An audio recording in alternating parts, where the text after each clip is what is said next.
dengan iman menerima perlindungan Tuhan. Jiwa jadi sentosa, jiwa rasa nyaman. Saat yang indah kini telah datang, jiwa jadi sentosa, jiwa jadi tenang.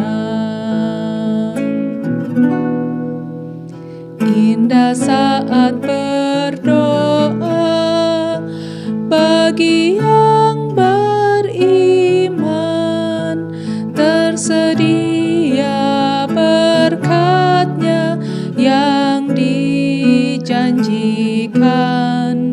Dengan iman yang teguh, bimbang ragu hilang, jiwa jadi sentosa, jiwa jadi tenang. Saat yang indah kini telah datang, jiwa jadi sentosa, jiwa jadi tenang. Saat yang indah kini telah datang, jiwa jadi sentosa, jiwa jadi tenang.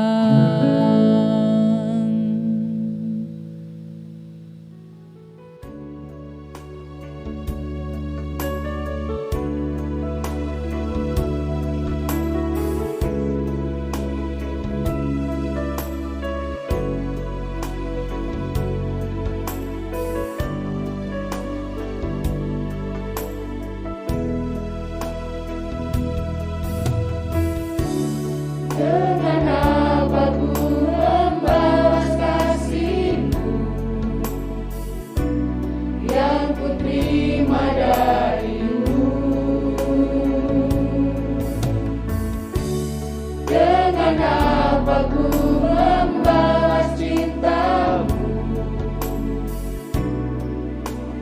oh Yesusku.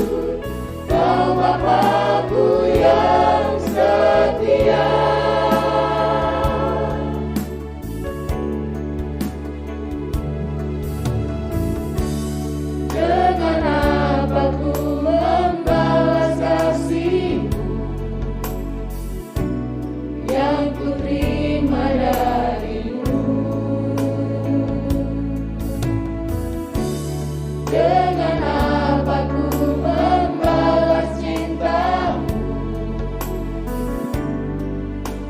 oh Yesusku.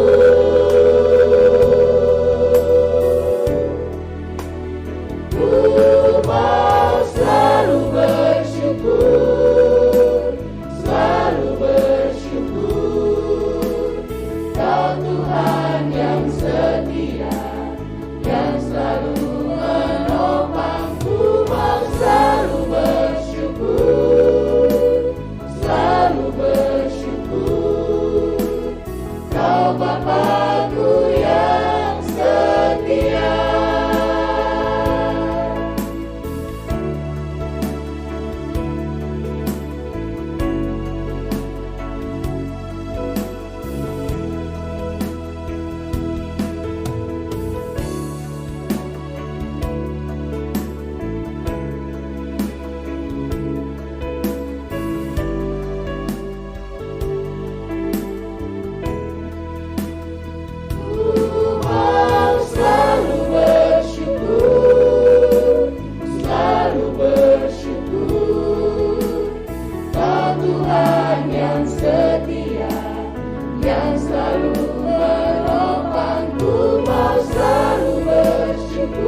Selamat malam Bapak Ibu dan Saudara yang dikasihi Tuhan.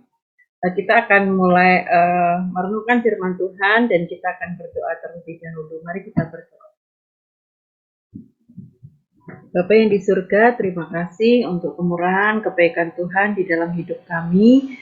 Kami sungguh merasakan kasih Tuhan yang terus baru setiap hari mengalir dalam hidup kami. Dan saat ini kami siap untuk mendengarkan firman-Mu. Biarlah kiranya Tuhan berbicara dan kami siap untuk mendengarkan. Terima kasih Bapa, kami naikkan doa kami dalam nama Tuhan kami Yesus Kristus. Amin. Pada malam hari ini kita akan merenungkan bersama-sama dari Kolose pasal 1 ayat 9 sampai ayat yang ke-14. Saya akan membacakan ayat yang ke-9. Sebab itu, sejak waktu kami mendengarnya, kami tiada berhenti-henti berdoa untuk kamu. Kami meminta supaya kamu menerima segala hikmat dan pengertian yang benar untuk mengetahui kehendak Tuhan dengan sempurna. Mari kita perhatikan ayat ini ya, ayat yang ke-9. Sebab itu, sejak waktu kami mendengarnya. Nah, kalau kita lihat kitab Kolose ini ditulis oleh Rasul Paulus untuk jemaat di Kolose. Jadi kalau kita menarik ayat ini pada waktu ayat ini ditulis, kita bisa mengatakan sebab itu sejak waktu kami mendengarnya, maksudnya Paulus dan teman-temannya ya, kami tiada berhenti-henti berdoa untuk kamu. Paulus dan teman-temannya tiada berhenti-henti berdoa untuk kamu, yaitu jemaat di Kolose. Ada yang menarik di sini. Tiada berhenti-henti berdoa untuk kamu. Berarti Paulus ini berdoanya terus-menerus ya. Nah, bagian yang menarik yang lain adalah sebab itu sejak kapan Paulus berhenti dengan sejak kapan Paulus berdoa dengan tiada berhenti? Dijelaskan di dalam ayat 9 bagian awal. Sebab itu sejak waktu kami mendengarnya. Mendengar apa? Nah, kalau kita naik ke atas, kita akan menemukan di dalam ayat yang keempat, karena kami telah mendengar tentang iman-Mu dalam Kristus Yesus dan tentang kasih-Mu terhadap semua orang. Nah, Paulus mendoakan jemaat di Kolose ketika dia mendengar tentang iman percaya mereka kepada Kristus, tentang kasih mereka terhadap sesama orang Kristen, semua orang kudus. Paulus terus mendoakan mereka supaya mereka diberi hikmat untuk menerima hikmat dan pengertian supaya pada akhirnya mereka mengerti kehendak Tuhan dengan sempurna. Nah, mari kita pikirkan bersama-sama permohonan berdoa untuk meminta hikmat ini bukan hanya kita temukan di dalam perjanjian baru. Dalam perjanjian lama kita juga menemukan ya Raja Salomo meminta hikmat kepada Tuhan. Dan Tuhan berkenan dengan permohonan hikmat itu. Bahkan Tuhan tidak hanya memberi hikmat, karena Tuhan berkenan dengan permohonan hikmat itu, Tuhan memberikan kekayaan, umur panjang, kehormatan, kemasyuran, semua ditambah-tambahkan Tuhan dari satu permintaan itu. Nah, di sini saya melihat ada kesamaannya ya, ketika Paulus berdoa supaya mereka menerima hikmat dan pengertian yang benar untuk mengetahui kehendak Tuhan dengan sempurna. Nah, hikmat dan pengertian itu terdapat di mana? Kalau kita pikirkan, hikmat dan pengertian itu ada di dalam Alkitab. Tetapi kita masih membaca Alkitab saja, masih diperlukan permohonan supaya kita mendapatkan pengertian yang benar untuk mengetahui kehendak Tuhan dengan sempurna. Nah, seringkali kita memegang ayat yang sama, tetapi dengan pengertian yang berbeda membawa aplikasi yang berbeda juga. Pada waktu saya SMA itu ramai di Indonesia, ada Children of God ya, katanya mereka menyebut komunitasnya anak-anak Allah, Children of God. Penafsirannya adalah sebagai sesama anak-anak Allah, mereka saling mengasihi. Tetapi pengertian mereka menjadi salah ketika kalau mengasihi itu berhubungan seksual. Nah, itu kan sudah melenceng ya. Di awal benar, sesama anak Allah harus mengasihi. Nah, itu pengertian mereka tidak sesuai dengan apa yang dimaksud di dalam Alkitab. Nah, itu sebabnya kita pada waktu kita membaca Alkitab, pada waktu kita mendengar Alkitab, terlebih pada waktu kita menyampaikan firman Tuhan, mari kita memohon hikmat dan pengertian yang benar supaya mengetahui kehendak Tuhan dengan sempurna. Nah, mengetahui kehendak Tuhan dengan sempurna ini membawa pengaruh atau efek kepada hal-hal yang lainnya. Mari kita akan lihat, mungkin bisa minta tolong Mas Dodi PowerPoint-nya di bagian yang itu saja. Atau coba dulu dibukanya sebentar. Ya, ini doa memohon hikmat adalah permohonan Paulus untuk jemaat di Kolose, tapi nanti kita aplikasinya nanti ke kita juga ya. Bisa dilanjutkan. Paulus mendoakan supaya jemaat Kolose menerima segala hikmat dan pengertian yang benar untuk mengetahui kehendak Tuhan dengan sempurna, yang tadi sudah dijelaskan ya. Sekarang kita lanjut ke slide berikutnya. Nah, hikmat dan pengertian yang benar ini ternyata membuat kita, yang pertama, hidupmu dalam ayat yang ke-10, sehingga hidupmu layak di hadapannya serta berkenan kepadanya dalam segala hal. Kalau kita tidak memiliki hikmat dan pengertian yang benar, kita susah untuk membuat hidup kita menjadi layak dan berkenan kepada Tuhan. Kadang-kadang ada orang yang berkata, ngapain teoritis belajar firman Tuhan, yang penting praktek ya. Tetapi bagaimana kita mau praktek kalau kita tidak tahu apa yang dikehendaki Tuhan, dan apa yang dikehendaki Tuhan itu pasti akan melalui Alkitab. Jadi kalau kita memiliki hikmat dan pengertian yang benar, maka hidup kita menjadi layak di hadapan Tuhan serta berkenan kepada Tuhan dalam segala hal. Nah, itulah berkat yang akan kita terima kalau kita memiliki hikmat dan pengertian yang benar. Yang kedua adalah ayat 10 juga. Dan kamu memberi buah dalam segala pekerjaan yang baik. Memberi buah dalam segala pekerjaan yang baik. Kadang-kadang kita bisa salah mengerti ya. Keselamatan yang kita terima itu adalah keselamatan karena iman, bukan hasil pekerjaan. Perbuatan baik tidak membawa kita masuk ke surga. Tetapi, apakah orang Kristen perlu berbuat baik? Ya, nah ini seringkali kalau saya persiapan baptisan atau membimbing jaminan keselamatan, itu selalu saya tanyakan untuk mendapatkan pemahaman yang benar. Kita orang-orang Kristen harus memberi buah dalam segala pekerjaan yang baik karena identitas kita sebagai anak Allah. Sebagai anak Allah kita harus menunjukkan pekerjaan yang baik sama seperti Allah yang adalah Bapa kita. Kitab Efesus memberitahu bahwa kita diciptakan dalam Kristus Yesus untuk melakukan pekerjaan yang baik. Jadi Tuhan merencanakan membentuk kita, menciptakan kita supaya kita berbuat baik. Dalam Titus disebutkan juga bahwa Allah menyiapkan satu umat yang rajin berbuat baik. Nah, hikmat dan pengertian yang benar kalau kita miliki itu akan terwujud dengan pekerjaan-pekerjaan yang baik dalam hidup kita. Kita memberi buah dalam segala pekerjaan yang baik dalam hidup kita. Itu manfaat atau berkat yang kedua ketika kita memiliki hikmat dan pengertian yang benar. Berkat atau manfaat yang ketiga kalau kita memiliki hikmat dan pengertian yang benar adalah kita bertumbuh dalam pengetahuan yang benar tentang Allah.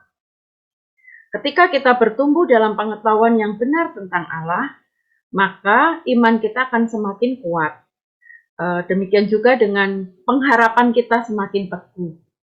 Nah, itu memberi pengaruh bagaimana kita berelasi atau menjalin hubungan dengan Tuhan, beriman dengan Tuhan, mengandalkan Tuhan, menyenangkan Tuhan, dari pengenalan kita tentang Allah. Ketika kita sudah memiliki pengenalan yang benar, maka iman kita juga akan terus bertumbuh. Dan itu juga memberi pengaruh yang keempat. Nah, seringkali kalau kita berpikir kalau Allah itu baik, kita diberi kenyamanan ya. Itu seperti teologi dalam Perjanjian Lama juga. Yang dipegang kalau kita kita berkenan kepada Tuhan, hidup kita akan nyaman, kaya, sehat, makmur, dijauhkan dari segala yang susah-susah begitu ya. Nah, tetapi dalam Perjanjian Baru kita mendapati juga bahwa siapa yang mau mengikut aku, ia harus memikul salibnya, mengikut aku setiap hari, menyangkal diri. Dalam Yakobus disebutkan, berbahagialah kalau kamu jatuh dalam berbagai-bagai pencobaan. Nah, akhirnya ketika kita mendapati ayat-ayat itu, dan ketika hidup kita tidak sesuai harapan, kenyamanan tidak kita dapat, kadang-kadang kita menjadi pahit atau kecewa dengan Tuhan. Tetapi kalau kita memiliki hikmat dan pengertian yang benar, kita akan mencapai bagian yang keempat ini. Itu terdapat dalam ayat yang ke-11. Dan dikuatkan dengan segala kekuatan oleh kuasa kemuliaannya, untuk menanggung segala sesuatu dengan tekun dan sabar. Menanggung segala sesuatu dengan tekun dan sabar. Ya, kalau menanggung sesuatu yang nyaman, yang enak, pasti gampang ya. Tetapi ketika menanggung sesuatu yang susah, yang ada penderitaannya, nah itu yang tidak mudah. Tetapi kalau kita memiliki hikmat dan pengertian yang benar, maka kita akan dikuatkan untuk menanggung segala sesuatu dengan tekun dan sabar. Sabar itu berarti toleransi waktunya panjang ya. Kalau toleransi waktu kita singkat, ini gimana sih nggak selesai gitu ya. Tapi kalau kita memiliki kesabaran, maka kita akan menanggung semuanya itu dengan tekun. Manfaat yang kelima, ketika kita memiliki hikmat dan pengertian yang benar, saya salah ketik ya ini. Mengucap syukur dengan sukacita, salah S-an sama D sudah ganti, sudah sangat berbeda maknanya Mas Dodi, mungkin bisa minta tolong diganti. Nomor 5, mengucap syukur dengan sukacita kepada Bapa. Itulah salah satu ciri hidup orang Kristen. Mengucap syukur dengan sukacita. Mengucap syukur kapan? Dalam segala keadaan. Dan ucapan syukur kita penuh duka cita. Mungkin sambil nangis-nangis ya, kalau kita dalam situasi tidak nyaman, kita bersyukur sambil nangis-nangis, tapi hati kita dialiri dengan sukacita yang daripada Tuhan. Nah, inilah berkat ketika kita, orang-orang Kristen, orang-orang percaya, memiliki hikmat dan pengertian yang benar. Kita mendapatkan satu, hidup layak dan berkenan kepada Tuhan dalam segala hal. Yang kedua, memberi buah dalam segala pekerjaan yang baik, bertumbuh dalam pengetahuan yang benar tentang Allah, dikuatkan untuk menanggung segala sesuatu dengan tekun dan sabar, dan yang kelima, mengucap syukur dengan sukacita kepada Bapa. Kemudian di ayat berikutnya, ayat 13, Paulus mengingatkan kepada kita, apa posisi kita atau status kita, sehingga kita bisa berdoa meminta hikmat dan pengertian yang benar kepada Tuhan. Ayat 13 menyebutkan, Ia telah melepaskan kita dari kuasa kegelapan dan memindahkan kita ke dalam kerajaan anaknya yang kekasih. Di dalam Dia kita memiliki penebusan kita, yaitu pengampunan dosa. Slide berikutnya Pak Dodi mungkin ya.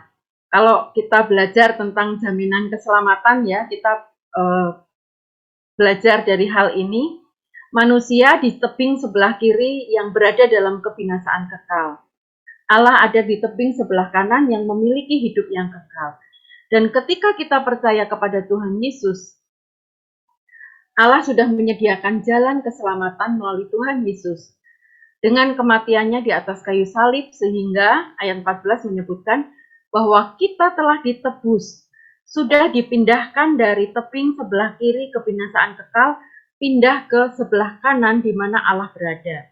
Memindahkan kita ke dalam kerajaan anaknya yang kekasih. di dalam Kristus kita memiliki penebusan kita, yaitu pengampunan dosa.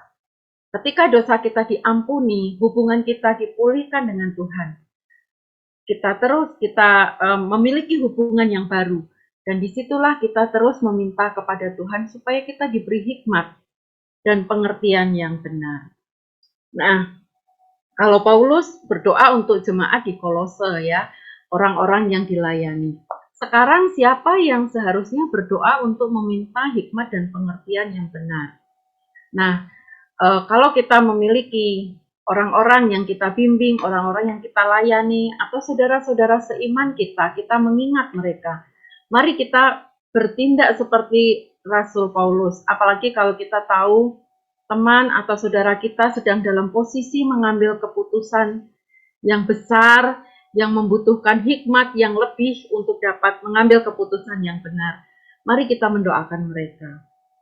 Kita bisa berdoa untuk orang lain, tapi kita juga bisa berdoa untuk diri kita sendiri. Karena hikmat itu harus kita miliki tiap hari. Kalau kita pikir setiap hari kita harus mengambil keputusan berapa banyak ya, mulai bangun pagi, saya mau ngapain dulu, mau berdoa dulu, atau mau langsung ke toilet, atau mau membuang sampah di luar karena tukang sampah mau lewat ya, atau mau masak atau apa, itu baru bangun tidur, belum berikutnya. Ada keputusan yang berefek tidak penting, ada keputusan yang berefek sangat penting dan mempengaruhi hidup kita. Dalam setiap saat kita perlu hikmat yang daripada Tuhan. Itu sebabnya Paulus berkata, tidak berhenti-henti berdoa, meminta hikmat dan pengertian, supaya kita mengetahui kehendak Tuhan dengan sempurna. Nah, mari saya mengajak kita semua tiada berhenti-henti berdoa meminta hikmat, karena itu sesuatu yang sangat kita butuhkan dalam keseharian kita, supaya ketika kita mengetahui kehendak Tuhan dengan sempurna, maka hidup kita berkenan kepada Tuhan. Slide yang kelima ini ajakan untuk kita semua supaya kita tidak berhenti berdoa baik bagi diri sendiri maupun bagi orang lain, supaya kita semua memiliki hikmat dan pengertian yang benar. Terima kasih, biarlah firman Tuhan malam hari ini memberkati kita semua. Mari kita berdoa. Kami bersyukur Tuhan karena sesungguhnya Engkau sudah menyediakan hikmat dan pengertian, tetapi kami harus memintanya kepada Tuhan, kami harus peka terhadap suara Tuhan, kami harus duduk di kaki Tuhan untuk mendengar apa yang Tuhan mau untuk kami putuskan dan kami lakukan. Biarlah kami juga dengan rela hati dan senang hati berdoa juga untuk orang-orang di sekeliling kami, supaya mereka pun diberi hikmat dan pengertian yang benar oleh Tuhan. Terima kasih Bapa, kami menaikkan doa kami di dalam nama Tuhan kami Yesus Kristus. Amin.